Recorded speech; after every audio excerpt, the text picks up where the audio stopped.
The woods were dense and dark, the trees towering overhead casting long shadows across the forest floor. The sound of twigs snapping beneath my feet echoed through the trees as I trudged deeper into the woods, following Corbin and Allspice. We had been hiking for hours, and the sun had begun to set, casting an eerie orange glow over the forest. As we walked, I couldn't help but feel a sense of unease. There was something off about these woods, something that made my skin crawl. But Corbin and Allspice seemed unfazed, and so I tried to push my unease to the back of my mind and focus on the task at hand. We'd set out with the intention of camping in the woods for the night, and as we walked, we stumbled upon an old smokehouse. It was a dilapidated old structure, the wood rotting and covered in moss. But as we approached it, we could smell the lingering scent of smoke and barbecue. Allspice's eyes lit up. "This could be the perfect spot for our dinner," he said, grinning. "We can use the smokehouse to cook our meat." Corbin nodded in agreement, and I couldn't help but feel a sense of excitement at the thought of a hot meal after a long day of hiking. We set to work gathering wood and building a fire, and soon the smokehouse was filled with the sweet smell of sizzling meat. But as we cooked, we began to hear strange noises coming from inside the smokehouse. At first we thought it was just the wood settling, but as the noises grew louder and more persistent, we couldn't ignore them any longer. "Did you guys hear that?"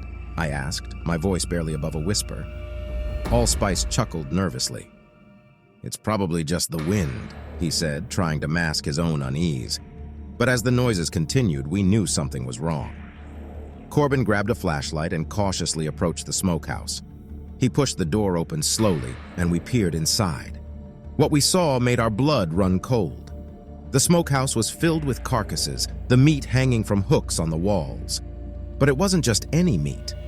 These were human limbs and torsos, the flesh still raw and oozing blood. I felt my stomach turn as I stumbled backwards, retching. Allspice and Corbin looked equally horrified, and we knew we had to get out of there fast.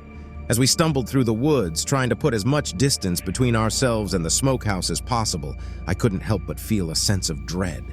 What had we stumbled upon? And who was responsible for this gruesome scene? The woods seemed darker now, the shadows closing in around us. We had to find a way out, and fast. But as we walked, we could hear something following us, the sound of twigs snapping beneath heavy footsteps. We broke into a run, our hearts pounding in our chests as we ran blindly through the woods. And as we ran, we knew that whatever was following us was getting closer, its breathing hot on our heels. Finally, we burst through the trees and stumbled onto a dirt road. We looked back, but there was nothing there. The woods were silent once again, and the smokehouse was nowhere to be seen. We knew we had to get out of there, to leave the woods and never look back. But as we drove away, the image of the smokehouse burned into our minds, a gruesome reminder of the horror that lay hidden in the dark woods. We drove for what felt like hours, the events of the evening replaying in our minds like a horror movie. Allspice kept muttering under his breath, his eyes glazed over with shock. Corbin was silent, his knuckles white as he gripped the steering wheel. I couldn't shake the feeling that something was following us, even though we had put miles of distance between ourselves and the smokehouse. Every rustling leaf or snapping twig made my heart race, and I couldn't wait to get as far away from those woods as possible. Finally, we reached a small town and pulled into a motel for the night. None of us spoke as we checked in and stumbled into our room. It wasn't until we were all sitting on the edge of the beds, staring blankly into space, that Allspice spoke up. "What the hell was that?" he asked, his voice shaking. Corbin shook his head. "I have no idea, but we need to call the police." I nodded in agreement. "There were human body parts in there, guys. We can't just ignore that." We spent the rest of the night in a restless sleep, haunted by nightmares of the smokehouse and whatever was lurking in those dark woods. The next morning, we made our way to the local police station. The officer at the front desk gave us a skeptical look as we recounted our story, but as we spoke, his expression turned to one of horror. He immediately called in a team of investigators, and we were asked to give our statements. We sat in a small room surrounded by detectives and police officers as we relived the events of the previous night. As we spoke, the detectives scribbled furiously in their notebooks, and the police chief sat in the corner, listening intently. "Okay," the chief said once we had finished our statements. "We'll need you to take us to the location of the smokehouse." We nodded, our hearts pounding in our chests. We knew we had to face our fears and return to the scene of the horror. As we drove back to the woods, the detectives peppered us with questions. "Did you see anyone around the smokehouse? Did you hear any vehicles or see any signs of recent activity?" But we had no answers. The smokehouse had appeared abandoned, and there had been no signs of anyone nearby. We parked the car on the side of the road and walked the rest of the way to the smokehouse. As we approached, we could see that the police had already set up a crime scene perimeter. The smokehouse was still there, a grim reminder of the horrors we had witnessed. But now it was surrounded by yellow police tape, and there were officers milling around, examining the area for clues. We led the detectives to the door of the smokehouse, and they cautiously entered, guns drawn. We waited outside, our hearts in our throats, as we listened to the sound of their footsteps echoing through the empty building. Finally, they emerged, looking grim. "We found evidence of recent activity," one of the detectives said, "but no sign of the perpetrator." The police worked tirelessly over the next few days, gathering evidence and interviewing witnesses. But no one had seen anything suspicious in the area, and there were no leads to follow. Eventually, the investigation stalled, and we were left with no answers. But the memory of that night stayed with us, haunting us for years to come. We never went back to those woods, and we never spoke of the smokehouse again. But the memory of the horror that lay hidden in the dark depths of the forest would stay with us forever. Months passed, and life went on. The three of us tried to forget about the smokehouse, but it lingered in the back of our minds like a bad dream. It wasn't until a year later that we received a call from the police. They had made a breakthrough in the case and wanted us to come in for questioning. Allspice, Corbin, and I met up at the police station, unsure of what to expect. We were ushered into a small room and sat down at a table across from a detective. "We've made some progress in the investigation," he said, his eyes flicking between us. "We believe we've identified the perpetrator." Our hearts raced as we leaned forward in our chairs. "Who is it?" Corbin asked, his voice barely above a whisper. The detective hesitated before speaking. "His name is David Hargrove. He's a local farmer who lives near the woods where the smokehouse was found." We exchanged puzzled looks. None of us had ever heard of David Hargrove before. "He's been on our radar for a while," the detective continued, "but we didn't have enough evidence to bring him in. However, a recent search of his property turned up some incriminating evidence." "What evidence?" Allspice asked. The detective leaned forward, his voice dropping to a whisper. "Human remains. We found them buried on his property." We sat in stunned silence, trying to process the information. "He's been arrested and is currently in custody," the detective said. "But we wanted to ask you some questions about your experience that night. We think he may have been the one responsible for what you saw at the smokehouse." The detective began asking us about what we had seen and heard that night, taking detailed notes as we spoke. As we recounted our story, memories flooded back. The smell of smoke, the sound of footsteps in the woods, the sight of body parts strewn across the floor. It all came rushing back, and I couldn't help but feel sick to my stomach. The detective finished taking our statements and thanked us for our cooperation. "We'll be in touch if we need anything else," he said as we got up to leave. As we walked out of the police station, a heavy silence settled over us. We were all thinking the same thing. We had come face to face with a killer. Over the next few weeks, we followed the news closely, hoping for some resolution. David Hargrove had been charged with multiple counts of murder and was being held without bail. The details that emerged were gruesome. Hargrove had been operating the smokehouse for years, using it to dispose of the bodies of his victims. He had lured them in with promises of work on his farm, then killed them and butchered their bodies in the smokehouse. It was a sickening thought, and it made me wonder how many other killers were out there hiding in plain sight. The trial was a long and grueling process with graphic testimony and grisly evidence. It was difficult to sit through, but we felt like we owed it to the victims to see it through. In the end, Hargrove was found guilty on all counts, and was sentenced to life in prison without the possibility of parole. It was a small measure of justice for the victims, but it couldn't erase the horror that we had witnessed that night. The experience changed us all in different ways. Allspice became more withdrawn, struggling to come to terms with what we had seen. Corbin threw himself into his work, using it as a distraction from the trauma, and I found myself becoming more paranoid.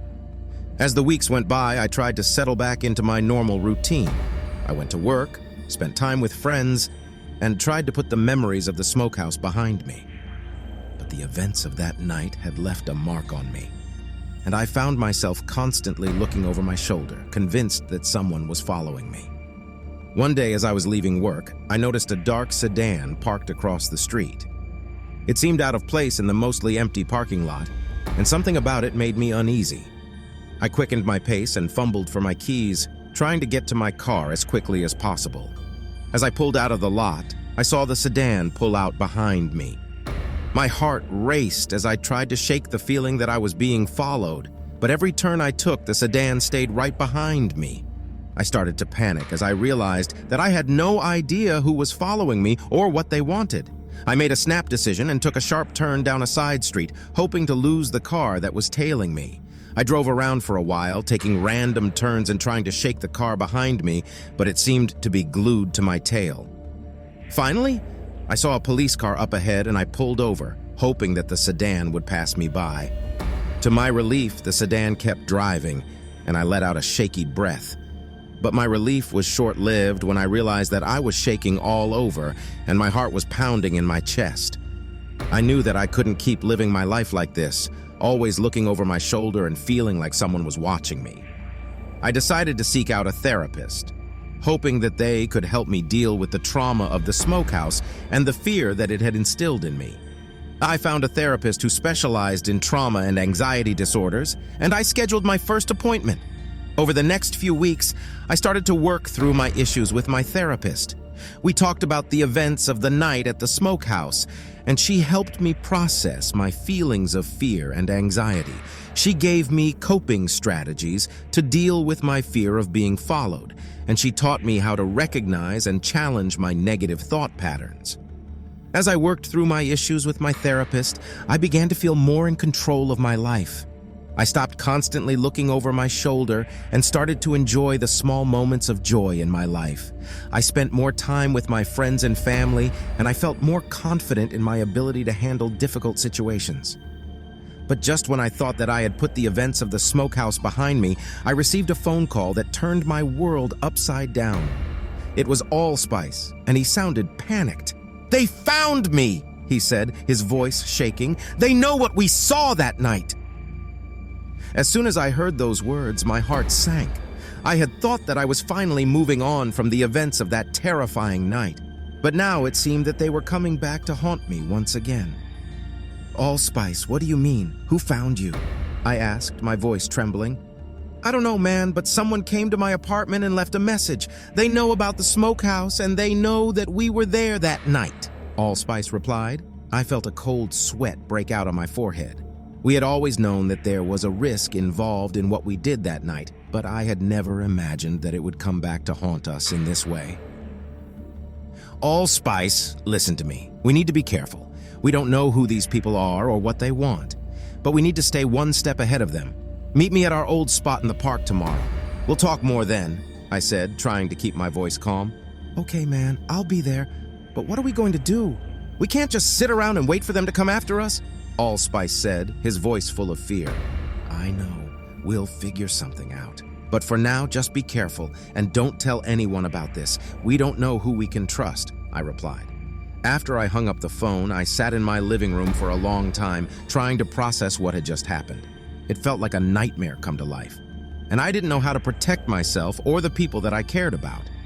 But as the hours passed, I started to feel a sense of determination rising up inside of me.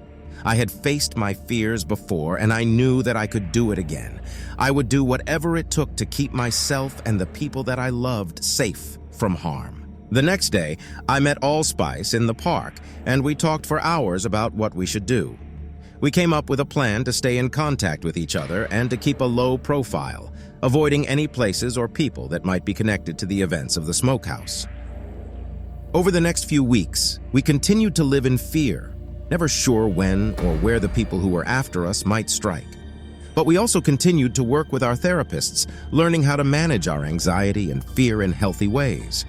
And slowly, over time, the fear started to recede. We never forgot what had happened, but we also didn't let it define us.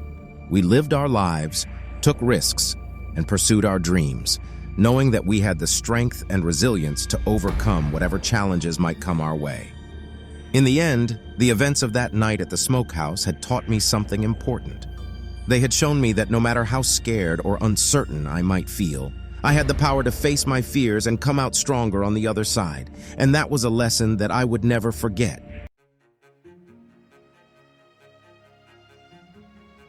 Hey there, everyone! As we come to the end of this spine-tingling barbecue horror story, I just wanted to take a moment to thank each and every one of you for tuning in and listening to my tale.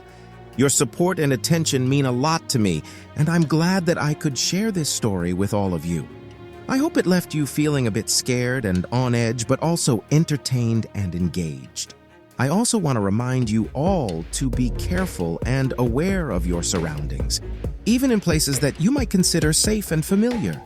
You never know what could be lurking just around the corner. Thanks again for listening, and I hope you'll join me for more spooky stories in the future. Your host, Average Joe.